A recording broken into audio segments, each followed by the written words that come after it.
It's free fishing weekend, and we got ice in northern Michigan. Come on up and enjoy.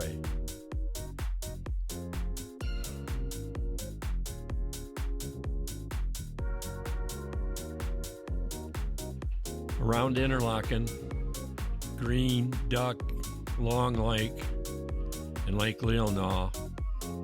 We didn't lose our ice, but it's sketchy, for 3 to 5 inches, so be very careful. On Skeegamog, the shoreline's good, and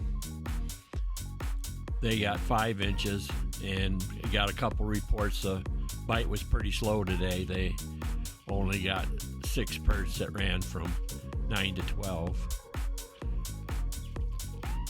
Around Kalakaska, Bear Lake, they're still fishing that, and Big Twin, they're fishing that for smelt. Manistee Lake, they're getting out on that. Up at Gaylord, Otsego Lake has been good, and Chubb Lake, they've been doing real good on the trout.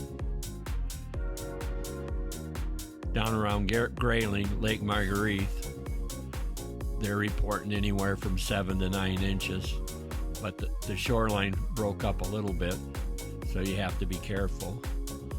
I was down at Higgins and stopped at 3 different spots and only saw 2 people out, but they're way out, and they're reporting 3 to 5 inches on Higgins, but it's supposed to get cold tonight, so hopefully it gets solid again. As the wind blew so hard yesterday, the ice got away from the shore. Houghton Lake,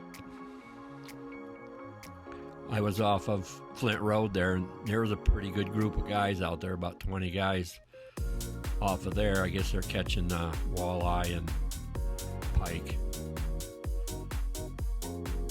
And then Lake Missaki's reporting anywhere from 6 to 8 inches, and Fife Lake's reporting 5 to 7. So we'll keep you updated. But and Black, Mullet, and Burt Lake, they're doing good. They got good ice, and Mullet and Black have been on fire this year, first time in many years, so that's a good thing. But they're not supposed to get much snow, so that ice will be good up there. So we'll keep you updated. Baitman out.